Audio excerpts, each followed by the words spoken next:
everybody, it's Manda. Welcome to my channel. I thought I would share with you my first grocery haul of October. I went to Walmart and Smith's, which is Kroger in my area. Majority of this is from Walmart.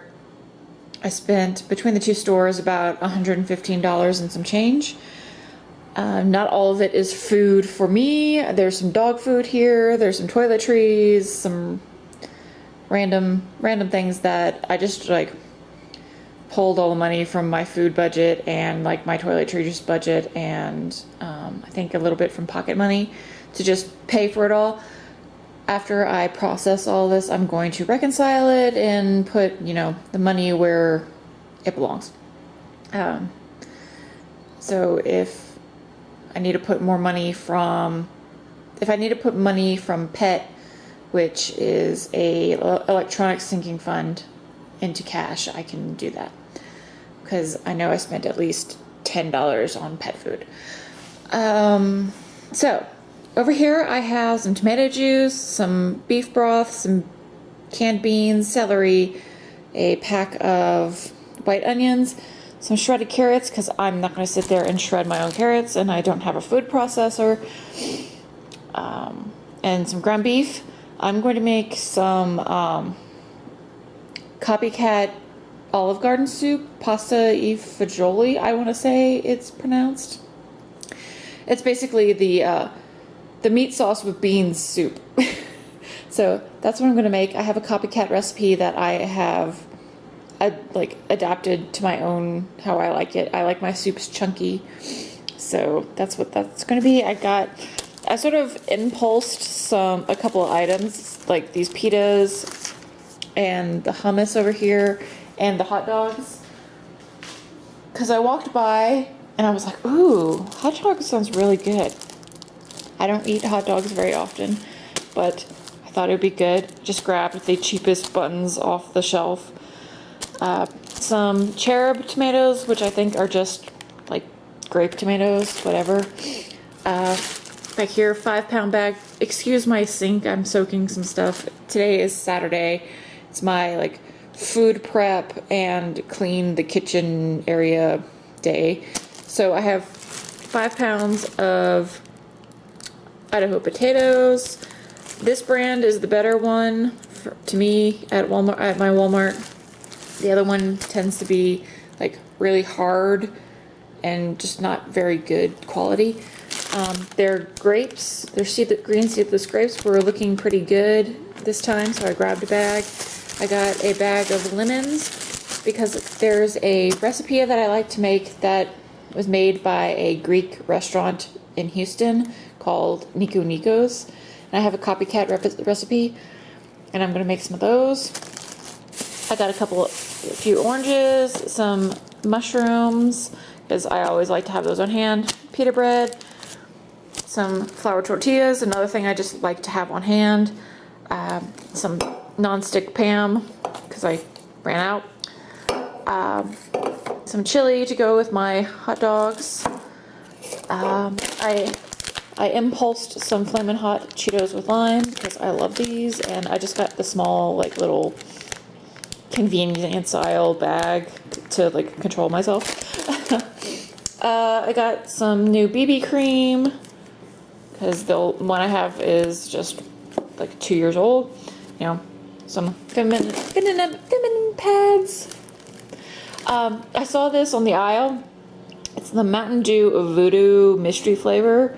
I thought I'd try it. It's always good. So I have some dog food here.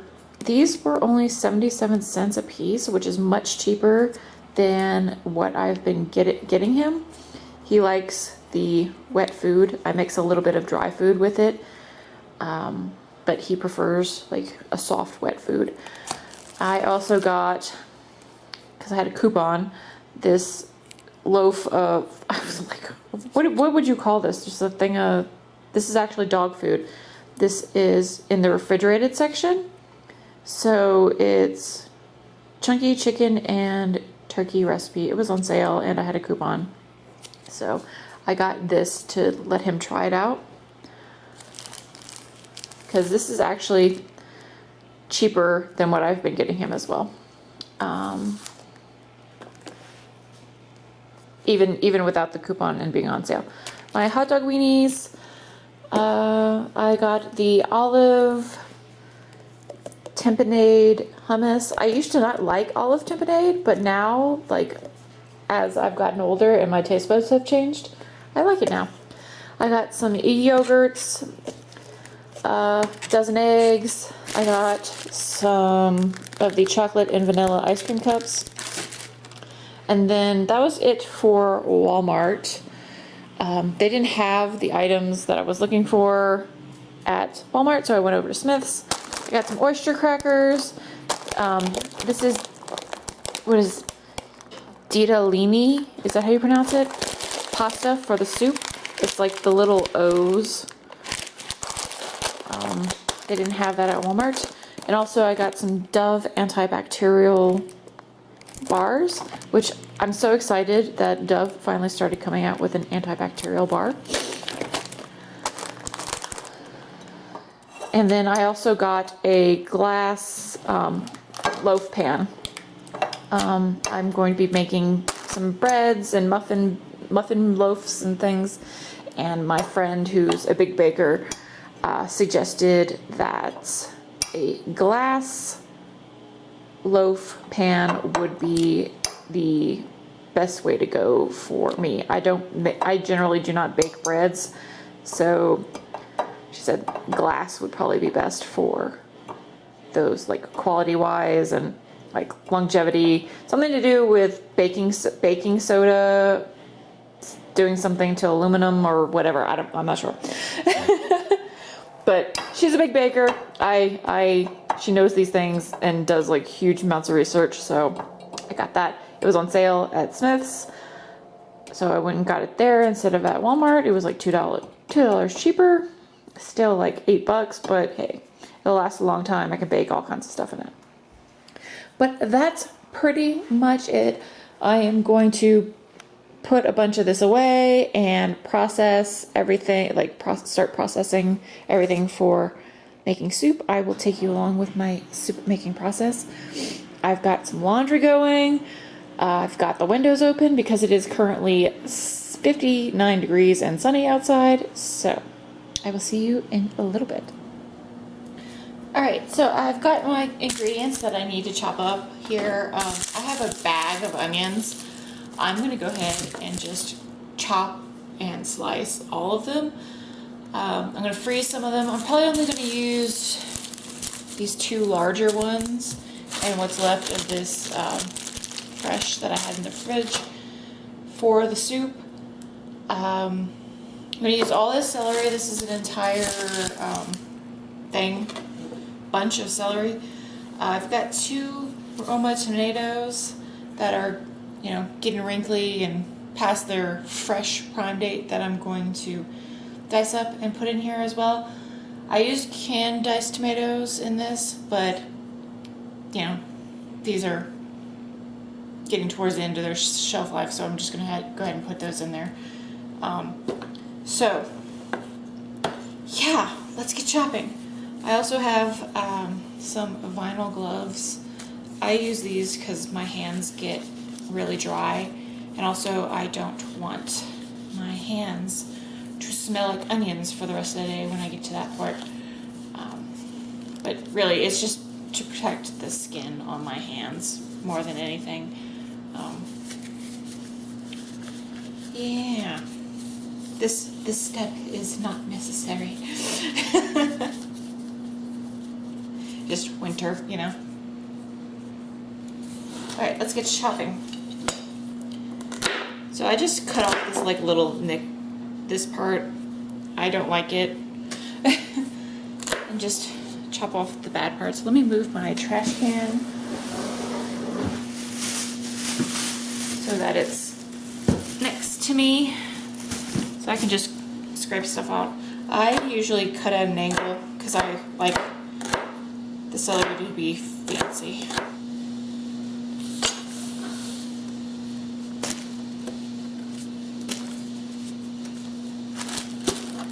to some onions.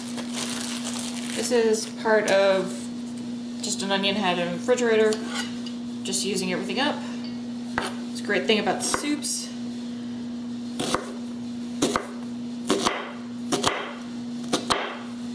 And I'm just gonna cut them in kind of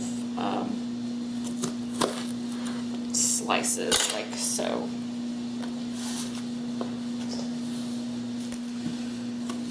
So I just cut these in half, and then I peel the outside part off. And then I just chop it up. Let's take a look at this bowl.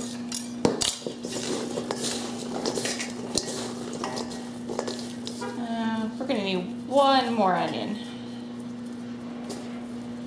for this amount, because you gotta put the carrots in there too, and the beans. Yeah. One more, like the last big one. All right, that should be enough. Now I'm gonna cut these romas. The only thing I'm gonna do is just cut off this nasty stem part. Nobody wants to bite into that. Then I'm just gonna chunk it. All right, here we are with my, I wanna say it's a 20-quart stock pot. I cook pretty much all my soups, my gumbos, everything in this pot. To me, it's the perfect size to make a vat of soup without it being like overly large and hard to store. It's a good size. That's my opinion. Okay, so let's go ahead and turn on the flame. I'm gonna put it on high for right now. So until it gets nice and warmed up. I'm gonna put in about 2 tablespoons of oil. This is just good old Great Value vegetable oil from Walmart. The oil is just basically to keep the veggies from sticking until they start putting off their own water. So I'm just gonna move it around there. I've got 2 10-ounce bags of shredded carrots. You can, of course, shred your own carrots. Yes.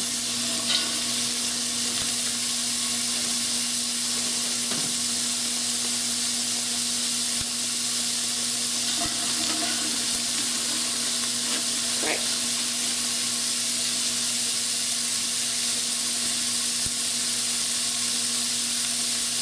I'm gonna put the onions and celery and the 2 tomatoes in as well.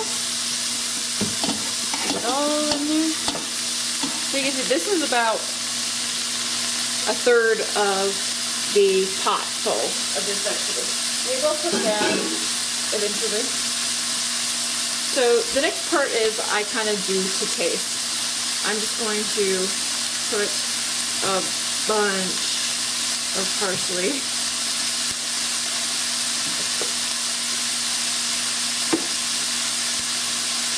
A ton of Italian seasoning.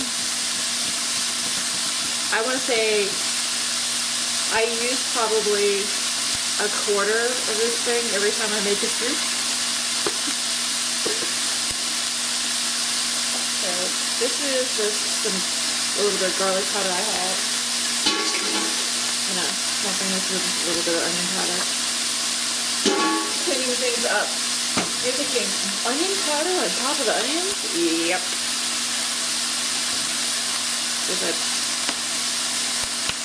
If you're making this for the first time, you probably want to follow the instructions, but I'm a Cajun, so we hardly ever really measure anything. It's always to taste. then some black pepper.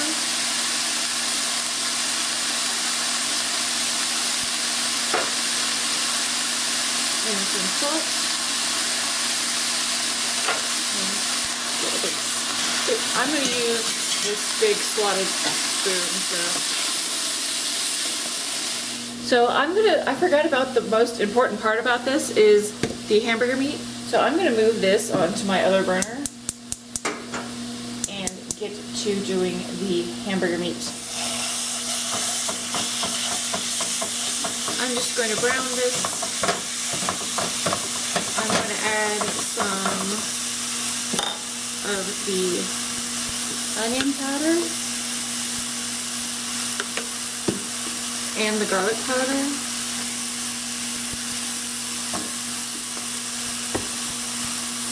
And some salt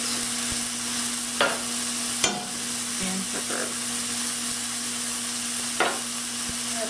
I am going to add a little bit of beef broth to help it stay moist. This is very lean meat. And it also helps to get it to the texture that I like. Instead of being like big huge clumps, smaller clumps, I'm going to go ahead and put the rest of this in the vegetables. Alright, so the meat is done. I think with a pot this big, you probably wanted to use 2 pounds of meat. I am fine with 1 pound of meat. I like just a little bit. It's more for the flavor than anything else to me. Alright, that's that. Can you guys still see? Let's move things back. There we go. Alright, so we put the meat in with the vegetables and the 1 thing of beef broth.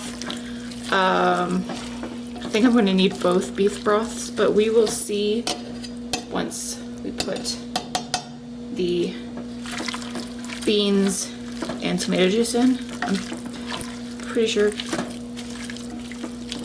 Alright.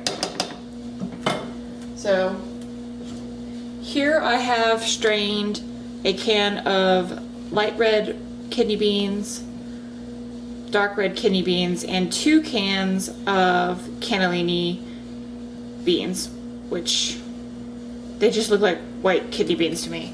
So I'm going to put this in. Also going to put in 3 cans of diced tomatoes with the juice. This is why I was saying I might need more, but we'll see once I put this in. And I also put some water in as well, so we shall see. Alright, let's stir this up a bit. Okay. Just don't want it to stick at the bottom.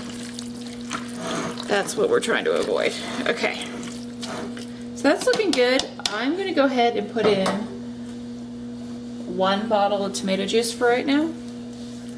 And start with that. This is just good old Campbell's tomato juice.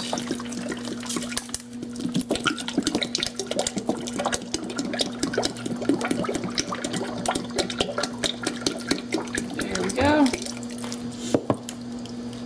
Alright, so I'm also going to put about a half of this, so a quart of water-ish. Alright. So now I'm going to bring this to a boil, and then once it's there, I'll do some taste testing to see if I need to add any more flavors. I think this is going to be good, satisfactory for me. If you like it a little more liquidy, I would suggest putting in some more broth and some more tomato juice. I like it kind of stewy, so when you add the noodles, it'll bulk this up a little bit more as well. I do not put the noodles directly into this. I keep them on the side. Because they will suck up all the juice, and I'm going to freeze a lot of this, so I just make the noodles as I eat. So we're gonna just put the lid back on, bring this to a boil, and while that's happening, I'm going to clean up my kitchen. All right, so I have cleaned my kitchen pretty much. I have those grapes that I bought sitting in some cold water with a splash of vinegar to clean them. I'm gonna pick those off the vines and store those in my refrigerator later, but guess what? The soup is boiling. So now what I'm gonna do is just turn it off. The residual heat will help it cook. I suggest letting it sit for another 10-15 minutes before eating.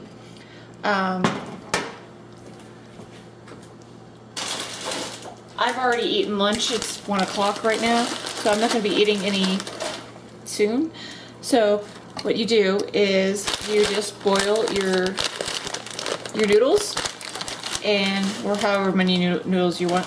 I usually do a couple servings at a time. And then when the soup's ready, well, usually at this point when it's cooling, I'd be boiling water to make the noodles, and usually by the time the noodles are done, this is done, you can put them together and eat it. But I'm probably not going to eat this till dinner, so that is pretty much it for this. It's going to be delicious. It's going to finish cooking the just the residual heat from it being boiled in this pot will continue cooking it. I've already tasted it a little bit. Perfect amount of salt. The Italian seasonings need to sit a little bit. This is definitely like anybody who makes like spaghetti based sauces or whatever, you know that they get better as they sit. So later today, tomorrow, the next day, this is all gonna be much more flavorful than it is right now because it's been sitting and doing its thing. But that is it for now. So if you enjoyed watching this video, please like, comment, and subscribe, and I will see you next time. Bye.